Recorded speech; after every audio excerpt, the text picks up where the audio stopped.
berkedok Islam ini lalu masuk di tengah-tengah jasadnya kaum muslimin, ini berbahaya. Kalau orang Yahudi dan Nasrani jelas-jelas kafir, kita tahu mereka kafir, siap aja kita hadapi. Ini masalahnya orang-orang yang ngaku nge-Islam, ngaku muslim. Pola yang mereka gunakan sekarang di Indonesia sama, saudaraku, sama. Pendekatan kepada pemerintahan hari-hari sekarang ini sama.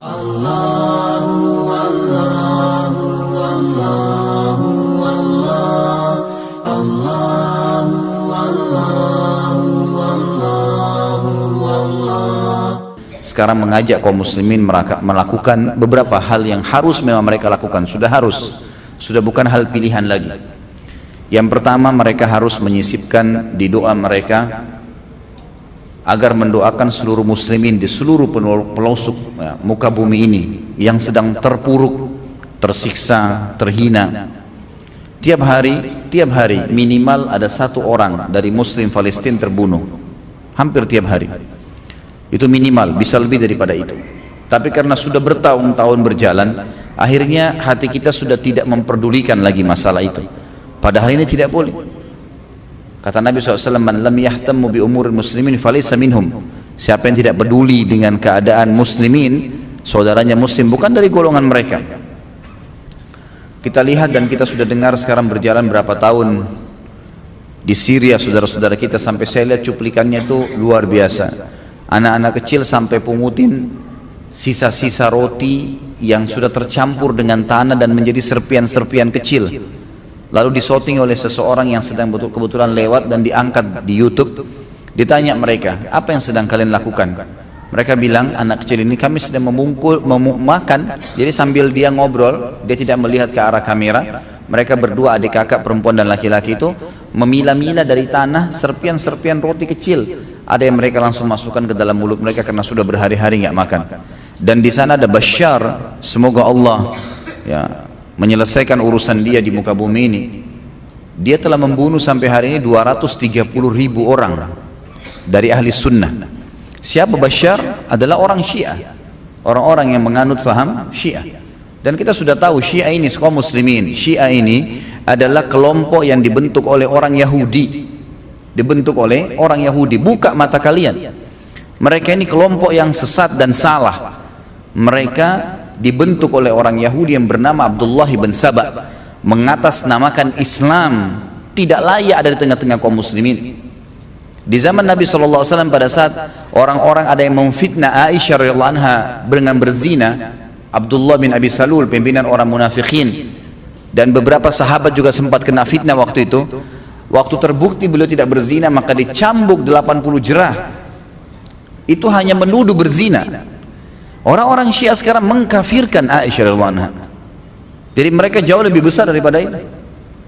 Kata Nabi SAW, siapa yang mengkafirkan seorang muslim, maka kalimat kafir itu akan kembali kepada salah satu dari keduanya. Kalau kita pertemukan antara seseorang yang sekarang, siapa mereka itu, lalu mau dipertemukan dengan Aisyah radhiyallahu anha, ummil mu'minin, pemimpin, ini ibunya orang-orang yang beriman, haram hukumnya kita umat Islam menikah dengan salah satu istri Nabi SAW, walaupun Aisyah lebih muda pada saat itu dibandingkan para sahabat. Tidak boleh, ummul mu'minin. Mereka mengatakan Aisyah kafir, berarti Nabi SAW salah pilih istri dong, milih orang kafir. Kita tahu dalam konsep agama kita, dan orang-orang Syiah yang mengaku Islam itu pun tahu, mereka mengatakan bahwasanya orang, dan kita tahu, faham itu, kalau seorang laki-laki dan perempuan tidak bercerai di dunia, maka mereka akan bersama di mana? Di akhirat. Sampai meninggal Nabi SAW, Aisyah radhiyallahu anha tetap di bawah naungan Nabi SAW. Artinya jelas Aisyah akan bersama dengan Nabi SAW di surga. Belum lagi hadis Nabi SAW, tentu mereka tidak akui hadis-hadis ini karena sahabat dikafirkan oleh mereka. Tapi hadis sahih riwayat Hakim, kata Nabi SAW, saya tidak dinikahkan oleh Allah, artinya pernikahan Nabi SAW Allah yang atur, kecuali dengan wanita-wanita ahli surga.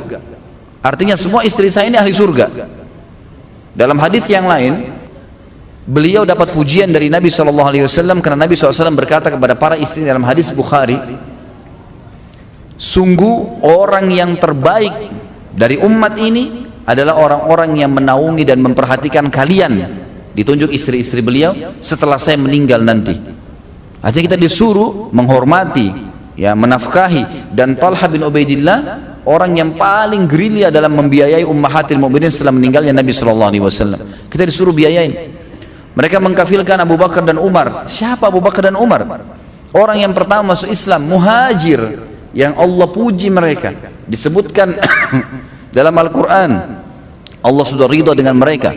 Allah menyuruh, Allah mengatakan radhiyallahu anhum wa radu an, kekal dalam Al-Quran untuk para sahabat, dan itu terutama orang-orang Muhajirin dan Ansar, dan banyak ayat yang memuji masalah ini.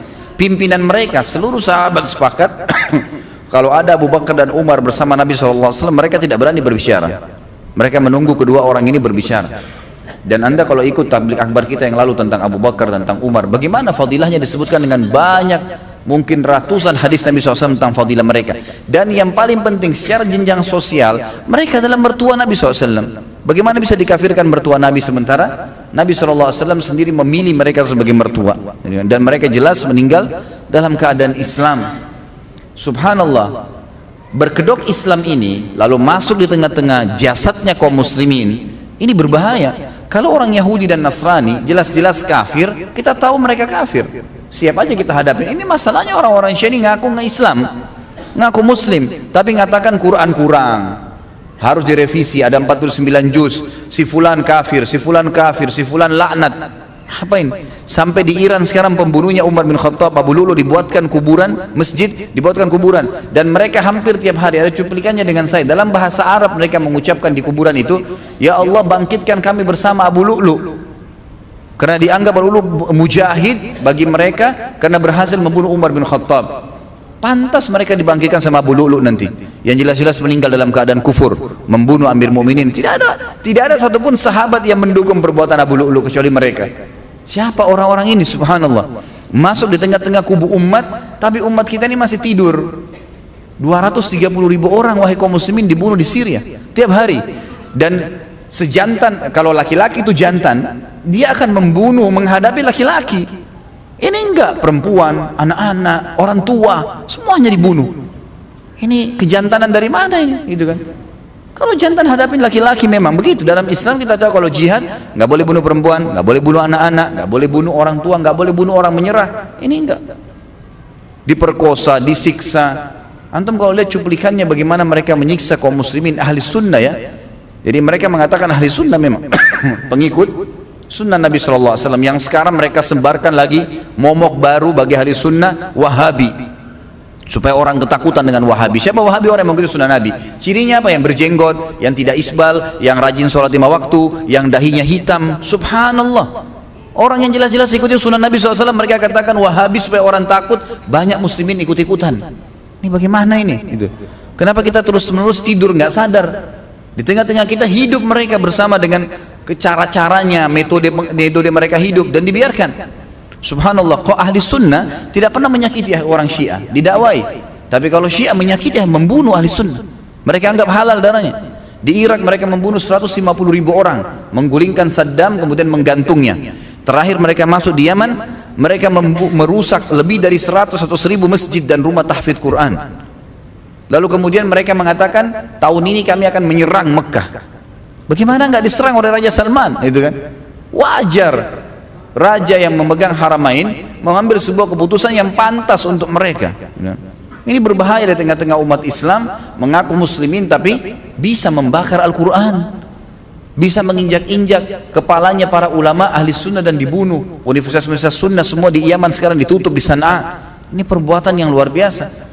Dan subhanallah, cara mereka di Yaman kemarin adalah mereka masuk kepada pemerintah, kemudian mereka sudah membuat militan-militan mereka, kemudian mereka masuk ke pemerintah Yaman, kemudian mereka mengatakan tuh kelompok-kelompok Wahabi itu, maksudnya ahli sunnah, itu orang-orang yang membuat kekacauan, teroris, tangkapin mereka. Berhasil dengan lobby-lobbyan mereka, bantuan dana, dengan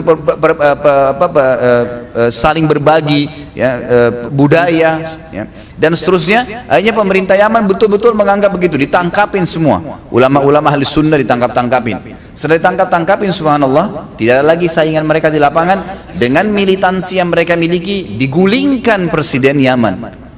Akhirnya apa yang terjadi? Presiden Yaman sendiri baru sadar, baru dia menyurat kepada 6 negara Teluk di sekitarnya. Bahrain, Emirat, Qatar, Saudi, mereka kirim surat, akhirnya minta tolong bantuan, barulah dibantu dengan saudara-saudara muslimin yang ada di sana.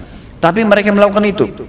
Subhanallah, pola yang mereka gunakan sekarang di Indonesia sama, saudaraku, sama pendekatan kepada pemerintahan hari-hari sekarang ini sama retorikanya di Yaman. Kita nggak mau buka mata nih. Banyak teman-teman kita sekarang bahkan di UIN yang banyak orang-orang liberal sekarang banyak menulis disertasi. Ada beberapa disertasi judulnya bahayanya Syiah terhadap NKRI. MUI mengeluarkan fatwa tentang waspada terhadap kesesatan Syiah. Sudah disebarin, semua ormas Islam yang bergabung di MUI sudah mengeluarkan fatwa itu. Dai-dai kita sudah membahas di sana sini, mengingatkan hati-hati berbahaya, gitu kan? Ini harus dibuka mata, nggak boleh tinggal diam nih melihat keadaan begini. Minimal sisipkan doa agar Allah SWT sempitkan langkah mereka atau menghilangkan mereka sekaligus dari Indonesia. Ini tidak boleh dibiarin, tidak boleh dibiarin sama sekali. Ini berbahaya sekali di tengah-tengah umat Islam. Mereka seperti racun yang masuk, seperti jarum-jarum yang banyak masuk dalam jantung umat ini. Ini tidak boleh dibiarkan. Kapan mereka berkuasa, saudaraku, pasti mereka akan membantai kaum muslimin. Karena bagi mereka ahli sunnah halal darahnya. Tidak pernah ahli sunnah mengatakan darahnya Syiah halal, tidak pernah. Kalau mereka tidak buat kerusakan, tidak pernah dipermasalahkan. Selama ini bertahun-tahun mereka masuk haji mengatasnamakan Islam, diizinkan oleh kerajaan Saudi. Kecuali kalau mereka buat makar, baru kemudian ditangkapin. Kalau enggak dibiarkan, gitu kan? Karena masih membawa simbol Islam. Tapi kalau mereka berkuasa mustahil. Depan mata kita 3 negara sekaligus. Syria 230.000 orang, Yaman, Irak 150.000 orang. Sekarang di Yaman itu tidak tahu terhitung puluhan ribu orang sudah dibunuh, gitu kan? Begitu, jadi mereka menganggap halal. Mereka menganggap halal. Ini berbahaya sekali. Sekarang ini sudah masuk ratusan ribu jumlahnya, bukan 1.000 2.000, ratusan ribu pengungsi dari Iran. Alasannya mengungsi. Kenapa? Katanya negaranya makmur. Ngapain mengungsi di Indonesia? Dan beberapa teman-teman kita coba mengikuti, ternyata itu adalah militansi, ya. Mereka memiliki keterampilan militer yang masuk. Untuk apa masuk ratusan ribu di Indonesia? Ini nggak boleh dibiarin ini, gitu kan? Nggak boleh dibiarin, ini berbahaya sekali. Hanya nanti terjadi hal-hal yang tidak diinginkan dan itu berbahaya. Bagi ahli sunnah sih kalau terjadi hal-hal tertentu kemudian terjadi peperangan, itu umat Islam tidak ada masalah, jihad, kan gitu. Bisa saja kita melawan. Tapi kita tidak mau ketentraman umat ini terganggu. Masjid akan mereka bakar. Nggak pernah dalam sejarah ahli sunnah membakar masjid Syiah, nggak pernah. Gereja saja kalau kita ekspansi jihad nggak pernah dibakar, diganti jadi masjid, iya. Nggak pernah kita bakar Quran, nggak pernah kita siksa perempuan, nggak pernah bunuh anak-anak, nggak pernah. Subhanallah, di hari-hari sekarang ini waktu yang bersamaan muslimin kita tahu di Myanmar lagi disiksa. Ya ikhwani, masuk foto ke saya tidak tega lihat. Anak kecil digantung, ditidurkan di tanah, tangannya diinjakin dengan motor. Anak-anak kecil, anak-anak mungkin 5 tahun, 4 tahun, 3 tahun, gitu kan? Digantungin, perempuan digantungin, mereka dibakar hidup-hidup. Ada anak kecil diikat di kayu, kemudian orang-orang Buddha atau Hindu di sana tuh memegang dari kayu di sebelah sana, kayu sebelah sini, seperti kalau mau panggang kambing, itu diikat kemudian dibakar. Mereka mendengar jeritan anak itu. Subhanallah, ada manusia seperti ini nih. Satu rumpun loh ini, sama warna kulitnya, ya, berdekatan sama kalau kita orang Indonesia, kayak satu suku dari Jawa misalnya, sama dibunuh hanya karena agama Islam. Dan pemerintah Myanmar berani mengucapkan kalimat sekarang di statement secara internasional, kami tidak mau Myanmar ini menjadi seperti Indonesia yang mayoritas muslim, nanti hanya muslim berkuasa dan kayaknya mereka menguasai pemerintahan, dianggap Indonesia ini mengangkat bendera perang atau apa nih melawan kaum muslimin. Tapi semuanya diam, gitu kan? Maka apa yang saya bisa lakukan? Saya hanya bisa teriak untuk anda semua. Bukan saya katakan ayo kita sekarang keluar berperang melawan. Minimal sisipkan dengan doa, gitu kan? Doa, kita harus doa. Dan semua yang mengetahui tentang apa yang saya sampaikan, sampaikan kepada orang yang dikenal. Harus diberitahukan dan nggak boleh diami, gitu kan?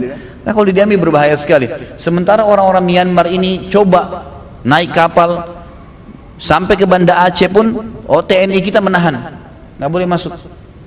Di Malaysia mereka ditolak, di negara-negara Islam mereka ditolak. Ini ahli sunnah nih, orang-orang yang begitu sunnah Nabi SAW. Sementara orang-orang yang mengaku pengungsi dari Iran ditaungi oleh pemerintah kita, diberikan dinaungi hidupnya. Ini bagaimana ini? Gitu. Mengapa kok sudah terbalik semua ini masalahnya, gitu kan? Jadi mari kita sisipkan dengan doa, semoga Allah SWT memudahkan saudara-saudara kita. Mereka kelaparan, saudaraku, mereka tersiksa, keamanannya nggak ada. Antum masih bisa makan, masih bisa minum, kita masih bisa tidur. Mereka susah, pakaian aja susah, nggak berpikir pakaian, mereka ingin selamatkan diri saja. 150 orang naik kapal, dibalik oleh pemerintah Myanmar, ditenggelamkan sengaja, termasuk anak-anak dan wanita. Ini nggak masuk di akal.